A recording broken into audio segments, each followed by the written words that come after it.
Magingay tayong lahat para kay JM Lopez. Flip Top Revenge Moments. Yan ang pag-uusapan natin pagkatapos mong i-like ang video na to at syempre mag-subscribe at follow sa ating Facebook page at YouTube channel. Una sa ating listahan, ang tapatan ni Harlem at Dicta. Naganap to noong December 4, 2010 sa pinakaunang Flip Top Tectonics event. Naging maganda ang laban nila pero isa to sa mga naging kontrobersyal na battle noon. Dahil mapapansin na nag-choke si Dicta sa round 1 habang consistent naman ang ipinakita ni Harlem. Pero umabot pa nga sa OT ang laban at sa huli, base sa mga hurado ay doon na lumamang si Dicta at siya ang nag-uwi ng panalo. Sa kapal ng kilay mo, hindi ka giniginaw.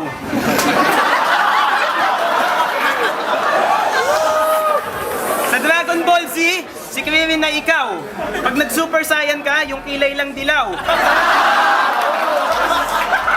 Pero hindi mo ako matatalo. Estilo mo'y masakit sa ulo, kakailanganin mo pa ng 10 Biogesic.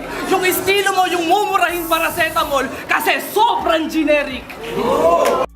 Muling nag-cross ang landas ni Dicta at Harlem pero sa pagkakataon na to, sa 2x2 tournament na. Mas naging matindi pa ang palitan nila ng letra dito dahil bukod sa unfinished business na nabuo nila, ay kasama rin nila sa taas ng entablado ang mga katandem nila na si Apok at Juan Lazy. Ang duo na mananalo dito ay aabante patungo sa semifinals ng torneo. At sa naging laban nila ay nakumpleto nga ni Harlem ang gante o bawi niya kay Dicta dahil sila nga ni Juan Lazy ang nanaig sa laban. Ngunit laban natin ng Tectonics. Di ba bad trip ka sa mga orado? Nag-one rhyme verse ka nung OT, pero wala namang punchline, gago!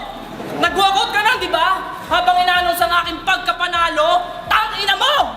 Ang tunay na lalaki may bayag at marunong tumanggap ng pagkatalo!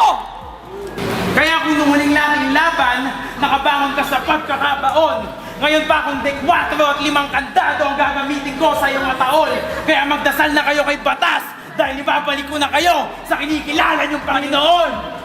Para naman sa ikalawang pwesto, ang laban ni Abra at Shea. Isa to sa pinakamaingay na rivalry sa liga. Naglaban sina Abra at Shea sa one-on-one battle sa Flip Top Dutdutan event noong 2011. Classic yung naging tapatan nila pero pagtapos ng tig-3 ikot ay kita na mas lumamang si Abra sa duelo at siya ang tinanghal na panalo. Kaya anong abra-kadabra? Baka abra na kabra. Huwag kang humarang sa akin pagka-arangkada dahil sa battle rap walang magkabarkada. Kaya abra, payo ko lang sa'yo, huwag kang makulit. Kasi kaya kong maglabas dito ng pamalo sa puwet. Pinaka-bebe, di na malayan, pinaka-peke sa liga ng hayan. Para kuneho laban sa bagong, hindi ka pa pwede makipagsabayan. Nako na magla, pag maglaluha, panalo sa laban na to ako na. At di ka makakalaban sa tutunan ng di ka nagbabato sa mukha.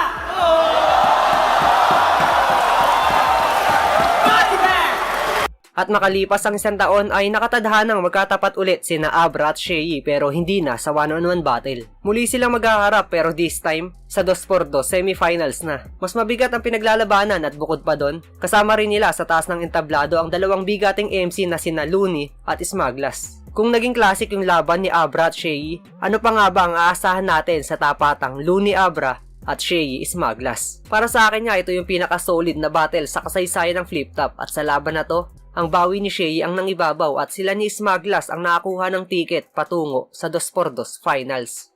Tas nung battle namin dati, yung pinakamaangas niyang sinabi, hindi kita titigilan hanggat nanatili ka pang gwapo. Nakatiri ka, gago! Huwag kang feeling tarantado kunwari bad boy, pero good girl, ang lihim na pagkatao.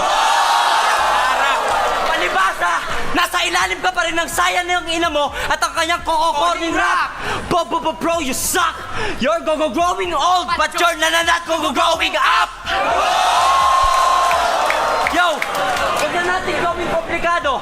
Ang aking pagkatalo sa'yo dati ay regalo ko lang sa isang kaibigan desperado. Ang 2x2 tandem ang dalawang battle MC na nabanggit ko. Pero kahit gaano pa sila ka-close sa isa't isa ay naglaban o nagkatapat na sila sa Flip Top at hindi lang isang beses kundi 2 beses pa. Unang paghaharap nila ay noong 2018 sa Vuelta Balentong 5. 3-2 ang naging resulta sa unang tapatan nila at kay Jonas ito pumabor. Solid na magkatropa. 3GS represent. 3-2! Magingay para kay Jonas. Naikas na naman ang pangalawang pagtatapat nila sa semifinals ng 2020 Isa Buhay Tournament. Sa mga oras na to, hindi na pinalagpas pa ni Lipcram ang pagkakataon na makabawi siya kay Jonas at makatungtong sa Isa Buhay Finals. Napakalupit pa rin ang naging battle nila pero ang boto ng hurado, 5-0 para kay Lipcram. Jonas versus Lipcram, maging pang beses para sa kanilang pareho at yun ang putangan ng rematch. 5-0, advancing sa finals, maging tayo lahat para kay Lipcram. Sa ika-4 na pahina, Shea versus One Lazy. Dalawa sa mga pioneer ng liga at unang beses silang nagkatapat sa unang taon pa lang ng flip top. Parehong maganda ang ipinakita nila at umabot pa nga sa OT ang laban. Pero pagkatapos ng overtime, 4 ang bumoto para kay One Lazy habang isa naman para kay Shea. Kaya sa huli, si One Lazy ang nagwagi. Ang boto, isa kay Shea, 4 kay One Tamad.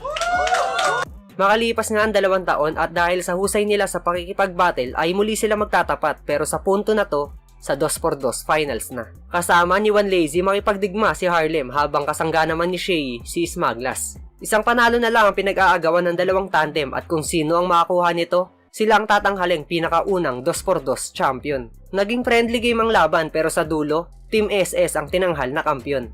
Ang winner ng unang 2x2 tournament, makakuha ng gold cup, Team SS! At ang huli sa ating listahan, Shea versus Pistolero. Isa buhay 2015, dyan unang nagkatapat ang dalawang battle MC na nabanggit. Isang rising star na pistolero kontra sa veterano na si Shea. Sa laban na to, mas nangibabaw yung gutom ni Pistolero at lumamang sa boto ng mga hurado na 5-2 at na-upset niya ang 2x2 champion na si Shea. At makalipas ang 3 taon, naging mapagbiro ang tadhana para sa kanilang dalawa dahil muli silang magkakatapat at nakapalaw pa rin ito sa isa buhay tournament. Ang kinaibahan lang, mas mabigat yung paglalabanan nila dahil kung sino ang mananalo dito ay tatanghaling 2018 isa buhay champion. Naging dikdikan yung laban nila, parehas gustong makuha ang titulo, parehas nirespeto ang kakayanan ng bawat isa at parehas may gustong patunayan. Pero sa pagtatapos ng laban, 5-2 ang naging boto ng hurado at si Shea ang nakasungkit ng panalo at mag-uuwi ng corona bilang 2018 isa buhay champion. Kung iisipin, napaka-solid na revenge nun, diba? Natalo si Shea kay Pistol sa first round ng 2015 isa buhay tournament sa score na 5-2. Tapos natalo naman si Pistol kay Shea sa 2018 isa buhay final sa score din na 5-2. Isa buhay tournament 2015, Shea versus Pistolero. Ang boto, 5-2 para kay Pistolero. Isa buhay 2018 finals, boto ng Horado, champion, 5-2 para kay Shea.